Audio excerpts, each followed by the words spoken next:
meetii kanaafuu dagachuu hin danda'u. Gaafa waan nyaatu dhabee kan manatti dhuftee na gargaaraa turte hojii ofii dhiiftee ana faana kan mana hakimii guyyaa meeqa bultee jechuudha. Dagachuu hin danda'u. Garuu namni ishiidhaan adda baatee hiriyaan suni hin jaallatu ishiinis hin jaallattu garuu wal dhiisaniira. Garuu ana wajjin deemuudhaaf jecha yeroo barbaade karaatti na qabiin adoorsisee waan meeqa na gochuudhaaf ammas akkuma hin gaddaa warri reebame hin jedhaas. Soo seenaa beektanii beekiin maal rakkatee jaallachuu didee intala akkas bareeddu intala akkas amala gaarii qabdu ishee kana maaf jaallachuu didee soo jettanii gaafee soo gootanii na gaafattan ta'e gaariidha. An meetiidhaaf jedhee viidiyoon waraabne malee qanii meeqaanii kanan iddoo oolee jechuudha. Maaliif wanti isin hin beekne jira. Riyaan meetii tana duratti isaan wal dhiisanii gaafa an wajjin viidiyoo hojjettu inaanfadhaan irratti ka'ee yeroo bakka sa'aatii baagalma kan na dhowwu baay'ee hin jira jechuudha. Kan dubbachuu waan hin barbaanne fi kanan jaalatti illee seenuu sodaadhu balaa kanaaf. Malee zim jedhee seenuu wallaalle zim jedhee sin jaalladha jedhee ababaa fuudhee jaallachuu wallaalle. Ammas nan jaalladha. Garuu gidiraan jaala san keessatti dabarsee arras borus immoo woonatti dhufee akka hin gadda reebamaa ture san arras hin reebame das hin jedha. Seenaa wanti wayii waan rakkinni jiruufan kan hunda qabadhee beekaan taa'a malee namna gameetii jaalladhu hin jiru. Jaalatanii kanaaf an akka hin gadda kaleessa miidhamaa ture jaalalaan na'u. Jaalaaf jedhee maatii koo dhabe jaalaaf jedhee waan miiqa dhabee aarsaa kaffalee sinirra ishiinaa wayya jedhee namoota baay'ee filadhee hiriyoonni koo nagatanii miilaalaa hiriyoota nan qabaan hiriyoonni duraan na wajjin maal jedhan waa'ee kee nama dubbatu argitaniittu waa'een beekin akkas ta'e gaafan dhukkubsadhee mana ciisu beekin akkas ta'e nam jedhan jira balaa kiyyaatiin jechuun namni irraa hin fagaanne hin jiru maatirraa fagaadha. Haa ta'u isa dhiise meetii moo beekuu miti ofii kiyyaayyuu jaallachuu danda'an. Ani ishii miira ishii beekuu miti ofii kiyyaayyuu nan jaalladha waan jedhee soban qabu jechuudha. Shama akkam jirtu nagaa keessanii nagaa kooti galata rabbii sibiilaan baga nagaa taatan. Hundaafuu warra geenye irrammoo qomoon kootan isinii dhufe baay'ee natti dhaga'amee waan an gaddeefan irra viidiyoo isin waraabe. Viidiyoo illee waraabuun barbaadu maaliif viidiyoo waraabuun barbaanne kophaa koo waan ta'eef viidiyoo isiniif waraaba jedhee osoo hin taane yaadicha isin hubachiisuu fi isin karaa itti yaaddanii fi akkasitti isin dubbachaa jirtan bakka meetii soo ta'ee haalli ishiin itti yaaddee deemtes haala biraa ta'uu danda'a. Hundaafuu akka waan danda'e tokko isin hubachiisuun barbaada jechuudha. Viidiyoon hin gaddaa gallakkise irratti bakka anaaf fireeni nama taan duras wal beeknu hoo taaneyyuu hin gadda dhuftee guyyaa ani miidhame ture sanitti namni biraa na bira hin turre beekaan hiriyoonni kiyyaayyuu na bira hin turre eenyuun na bira ture meetiitu na bira ture sanuu hojii ofii dhiistee na bira turuu ishii beekaan hojii ofii dhiistee jechuudha. Dhugaa na wajjin rakkachaa waan turteef kanan kaadu akkanas naangoone jedhee jibbes jedhee jibba ishee naasu. Hiree immoo wal arginaanoo viidiyoo waraabee hin beeknu waan ta'eef jim jedhee viidiyoo waraabee ishiin miira naaf qabdu miira hiree hin beektu. Haalli miira naaf qabdutti ishiinis jaalala ta'uu danda'a. Kan meetii immoo beekuu miti ofii kiyyaayyuu jaallachuu danda'an. Kan ishiin miira ishii beekuu miti ofii kiyyaayyuu nan jaalladha waan jedhee soban qabu jechuudha. Kanaaf viidiyoo san waraabee poosti godhee ishiinis dhuftee gaafa na argitu gammachuun simadhee na simatteeni waan baay'ee wajjin haasofne turre jechuudha. Gaafa kana hireen suni eenyu isheetii ani tanaan dura si biratti argeen beekuu naan jette. Anaa fi meetiin kan wal barre mana kiraa keessatti haa ta'u achuma wal barree walitti dhiyaannee baay'ee tokko walitti dhiyaannee nama naaf yaaddu wayiiti isheen. Garuu hiree immoo nama naan dura wajjin barannees wal beeknudha. Waan baay'een jiraachuu danda'a. Viidiyoo waraabuutti balleessuu hin danda'an. Ishee dhuunfaan akkasumatti dubbisee viidiyoo waraabuun koo badii ta'uu danda'a. Kanaafuu arguun barbaada baruun barbaada ta'e meetiin jechuudha. Sababa ishiin arguu barbaaddeef hin beekne hin dhuftee akkasuma amma hiree ilaal ishii naafsisuuf moo dubbii kaasuus gochuu dandeessi. Ani waan kana hin beeku.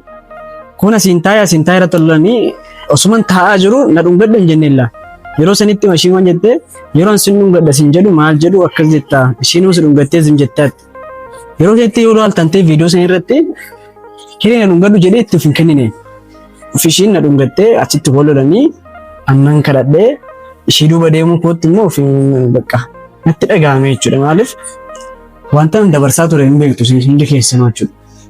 Miira baay'een dabarsee nama jaalladhee nama hangan miidhame jechuudha. Gaafa iddoo rakkinaatti kophaa koo ta'ee maal ta'e jaalala hin dabarsisu hin jiru. Garuu isin jettanii haasawwan dura miidhama hin dabarse ilmi namaa hin dabarse jedhee yaadu. Jaalalaaf jedhee waan baay'ee hin dhaga'e. Namni jaalalaaf jedhee maatii fi dhabu hin jira. Isheen kun siin taatu ishee kanarraa fagaadhuuf jechuurra namni bakka an jaalalaaf jedhee maatii koo dhabeera, obboloowwan koo dhabeera. Maaliif yeroo sanii kiyyaa wajjin waan baay'ee wal jaallannuuf namni tokko maatirra jaalala nama jaalatan filatamee ture. Yeroo isa filadhutti gowwoomee rakkadhee ofii kooti rakkina ta'etti si gargaaraa ture. Nama yeroo akkasumas dhukkubsadhe akkamiin ta'a gaafan jedhu gaafan dhukkubsadheetti kan irraa deemee jiru. Miidhama akkasiin qaba. Namni gaafa akkas yaadu namni naaf yaadu beekidhaaf dhimmu hin jiru jedhee yaada. Jaalala keessas galuun barbaadu. Ofin sodaadha malee namni akka meetii ani jaalladhu hin jiru. Ofin sodaadha garuu tarii miidhaminaa tarii immoo nama miidhinaa kanan jedhu malee an addunyaa kana gubbaarra eenyu natti sitti mul'ata beekee suusan jaanii jechuun uffadhu naan jedhanii meetii natti mul'ata fuuldura kootti. Garuu taateen ta'e sun dogongoraan ta'uu danda'a. Jechuun ani achitti haasees dogongoraa ta'uu danda'a. An meetiidhaaf jedhee viidiyoon hin waraabne malee qanii meeqaanii kanan du'a oolee jechuudha. Maaliif wanti isin hin beekne jira. Riyaan meetii tana duratti isaan wal dhiisanii gaafa an ajjin viidiyoo jettu inaanfadhaan irratti ka'ee yeroo baqqaan sa'aatii baagalma kan na dha'u baay'ee hin jira jechuudha. Kan dubbachuu waan hin barbaanne fi kanan jaalatti illee seenuu sodaadhu balaa kanaaf. Malee zim jedhee seenuu wallaalle zim jedhee sin jaalladha jedhee ababaa fuudhee jaallachuu wallaalla. Ammas nan jaalladha. Garuu gidiraan jaalala san keessatti dabarsee arras borus immoo woonatti dhufee akka hin gadda reebamaa ture san arras immoo reebame des jedha. Seenaa wanti wayii waan rakkinni jiruufan kan hunda qabadhee beekaan taa'a malee namna gameetii jaalladhu hin jiru. Jaalattanii kanaaf an akka hin gadda kaleessa miidhamaa ture jaalalaan na oolu. Jaalalaaf jedhee maatii koo dhabe jaalalaaf jedhee waan miiqa dhabee aarsaa kaffalee sinirra ishiin hawwayya jedhee namoota baay'ee filadhee hiriyoonni koo nagatanii miilaalaa hiriyoota nan qabaan hiriyoonni duraan na wajjin maal jedhan waa'ee kee nama dubbatu argitaniittu waa'een beekin akkas ta'e gaafan dhukkubsadhee mana ciisu beekin akkas ta'e nam jedhan jira balaa kiyyaatiin jechuun namni irraan fagaanne hin jiru maatirraa fagaadha haa ta'u isa dhiise. Meetii kanaafuu dagachuu hin danda'u. Gaafa waan nyaatu dhabee kan manatti dhuftee na gargaaraa turte hojii ofii dhiiftee ana faana kan mana hakimii guyyaa meeqa bultee jechuudha. Dagachuu hin danda'u. Garuu namni ishiidhaan adda baatee hiriyaan suni hin jaallatu ishiinis hin jaallattu garuu wal dhiisaniira. Garuu ana wajjin deemuudhaaf jecha yeroo barbaade karaatti na qabee na doorsisee waan meeqa na gochuudhaaf ammas akkuma hin gaddaa warra reebame dha isin jedhaas. Suu seenaa beektanii beekiin maal rakkatee jaallachuu didee intala akkas bareeddu intala akkas amala gaarii qabdu ishee kana maaf jaallachuu didee soo jettanii gaafee soo gootanii na gaafattan ta'e gaariidha. Ani warri hundumteessu na arrabsitanii maal jettanii waan meeqaasuftan keessaa nama tokko bichaan arge. Namni sun maal jedha? Filis beekii deemii barbaaditoo iddoo ishiin jirtutti yoo silkii keessa didelleen silkii namaan dawwalii dhiifama ganama gaafatu nama tokkotti bichaan arge. Garuu waan baay'ee rakkadhee malee jaalatti seenuu wallaaleeti miti. Ishee jaallachuu jisbee miti. Yoomiyyuus isheerraa gargaras ba'uus hin barbaadu. Kanaafuu rakkoo baay'ee waan jiruuf beekin akkuma hin gadda seensa ammasii waan namaa jaallate jedhanii ammasmoo rukutamee reebamee namaa walitti bu'uu waan hin barbaanneef waan baay'ee waan jiruuf na rakkise. Kanaaf ishiin illeen aartee silkii ishii cufattee baddeetti. Inni biraan tokkoffaa kan ishee aarsee mana wajjin jiraannu hangibbii sanii hin bahe. Akeekkachiisa waan baay'ee natti kennamee lubbuu koo barbaada waan ta'eef yeroo tokko tokko namaaf jiraachuutti ofii kan keetii dhabda waan ta'eef baay'een jiraachaa ture amma mana gaa jedhee waan ofii kootti deebi'ee fi mana san keessaa beera. Ishiin ba'uun koo baay'ee aarii guddaa qabdi. Baay'ee aarteetti jechuudha. Kanaaf ishiin amma yoo ishii sootee isin sootee naaf hubachuu yaala. Ni miti sootee naaf hubachuu yaali. Hanga dandeessee naaf hubadhu. Maaliif waan biraa isin hin jedhu hanga dandeessee naaf hubadhu waan hundumaayyuu hin beektaa waan ta'eef jechuudha. Waan badheetti waan ta'ee galu fa'a waan ta'e na gorsitu fa'a.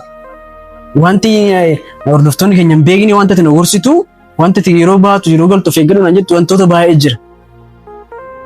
Wanta sanfaa osoo beektu akkamitti an jaallachuu jibbeetii miti miira kun naaf hubadhaa. Bira yeroo darbites akkasitti boo'ee osoo rukutamii maal ta'e hanga jaalaaf jedhee kaameeraa irratti cabu wallaahi ganaan ofii kootti cabu wallaahi gaafan sanaa gas ga'u arras deebi'ee immoo niitii jaalladhee maal jedhee wallaaleetii miti hanga ammaatti jaallachuu garuu kana booda immoo nan jaalladha. Jaallachuun jibbu nan jaalladha namni nan jaalladhu jiraate ishii qofa ammas taate Garuu miira kuumuu naa hubachuu yaala. Dhaqiituu beeki dhiifuma gaafadhu naan jedhaa malee kiyyan kanaafuu si dhiiste hin jedhina. Kiyya fi meetii hundi tokkoo miti. Kanaafuu kiyyan kanaafuu si dhiiste ati maalidhaa gowwaadha jechuu dandeessan gowwaa ta'uu danda'a. Nama hubachuu nan danda'a. Garuu yeroo kiyyas akkas rukutamaa ture ammas wanta seenicha waan an beekufan. Waan an ganama galgala wanta na mudatu waan an beekuf. Waan an badee beektanii YouTube irraa waan an badee beektu. Wanti rakkinni na mudate beektu. Wanta ani badee fi YouTube dhiise sababni isaa maalidha? Sababa mataa isaa qabaachuu danda'a. Kanaaf yoonan waan baay'ee yaadu sammuu kootu na dhukkubaachu sammuu kootu bakka. Kanaaf meetiinis viidiyoo kana yoo tarii argitate silkii kan kee kaasitoo silkii akkasii dabalu godhe. Ani isa gan danda'e namaan hiriyaa ishiitiin walitti dhufeera. Akka danda'e arguuf na yaala. Viidiyoo isin fiduuf na yaala. Dhiifama gaafachuuf na yaala. Dogongora godhee dhiifama gaafachuuf na yaala. Waan ishiin jette hundumaa narraa wadha. Isin immoo akka ishiin narraa fagaattuuf wantoota isin jechaa turtan kanaafuu sirraa fagaattee kiyyanii maal jettan suni boruu gaafa wajjin jiraannu akkam gootu. Jarjartanii waan hunda hin dubbatinaa. Ariifachuun gaarii miti. Namni yoo ariifate waan barbaade keessa lixee waan barbaade keessa bu'ee miidhamuu danda'a. Nama ariifadde keessan galu sis ariifattaniitoo waan barbaaddan naan hin jedhina. Kan jechuun barbaada. Inni biraa waa'ee hiree kaleessa dhuftee jettan kanarratti hiree waan biraati miti.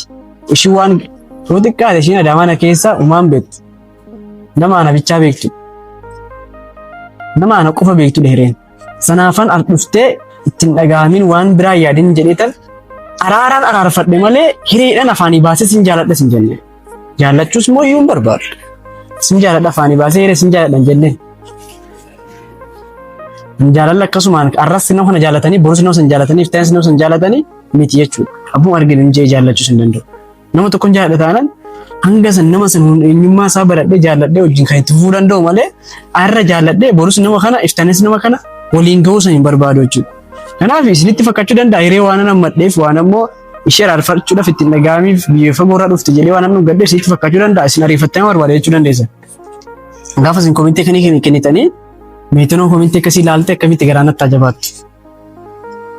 Ani hundumarratti iyyuu hin jaalladhu jiraate meetii qofa. Hanga ammaatti wallaalee miti akka ishiin jaallattu beeka dhibbaan dhibba. Maaliif gagamaa taataa maaliif waa san taataa jettanii waan ani beekuu fi waan rakkisaa jirutu jira waan ta'eef jaalatti seenu dide. Isinis waan na hubattan waan qabdan kan kana achumaa tokko jechuus hin barbaadu sanas hin barbaadu yoo hin danda'e ishii argee hiriyaas waamee yookiin ishiis argadhee na haasofsiisa. Dhiifama nan gaafadha. Gocha dalagameef dhiifama gaafachuun koo dirqama. Dirqama jechuudha. Irra caalaa kan ishii aarsee manattuu ishii hin galchini ani mana saniitii bahudha. Mana kireeffadhee jiraadhuutii bahu. Kan ishii baay'ee aarse jechuudha. Waan biraa baay'ee jechuun barbaadu. Garuu akka beekin ishii jibbeetti akka beekin hiree caalchifatee meetii gateetti meetirraa fagaatetti meetii tuffatee gatii jaalaa wallaaletti akka nama waa tokko hin beekne tokkotti nan herreegina. Maa wallaalee miti. Kaleessas miidhamaan ture. Arras immoo miidhamini. Waan hunda qulqulleeffadhee jaalala kootiif meetii ibsuu wallaalle addabaabaayee keessa dhaabbadhee meetii fuun giddiifadhee beelaa gochuuf hin danda'amu. Borus nan godhaaf. Garuu moorifachuun barbaanne. Akkuma san miidhamuun barbaanne. Baay'een miidhamee baay'een sani jaalala saniif jedhee sadarkaa waan baay'ee irra geera. Kanaaf akka dandeessan naa hubattanii hagan ishee isin fidee dhufutti waan tokkoon nafana dhaabbadha. Akka ishiin argitu namni argamu viidiyoo kanas laayik gochuudhaan subscribe gochuudhaan share gochuun nafana dhaabbadha. Inni gomaa gochuu isinitti mudhaamuu barbaadu ishittis ta'e isinittis ta'eefu miira koo naa hubachuu jaala muddamina. Maa jechuun barbaadu muddamina jaalladhee miten. Kaleessas miidhamee irras miidhamuu waan hin barbaanne fan obsa. Waan hundaa danda'aara. Inni darbee viidiyoo isaan wal gidduutti ani isaan lamaan yaamee miti baasoo kana. Isaantu wal arginaa jedhe. Meetiinis fiddu maleetti. Hireenis nan argaa jetti. Ani waan kana keessa waa tokko hin beeku. Bakka amma jettanii irra baaf hin fiigina. Akka dandeessan nama hubachuuf yaala. Akka warra tokko yaada gaarii naaf kenna. Kana caalaa dubbachuu hin danda'u. Yoo hin danda'e viidiyoo kanatti aanu ishee wajjin qabadhee yoo hin danda'e nan dhufa. Kana jiruu hin barbaade nan dhufa maal ishiin akka jettu miira ishii irraa fudhannaa. Hundaafuu galatoomaa isinan jaalladha. Nagaa naaf ta'a.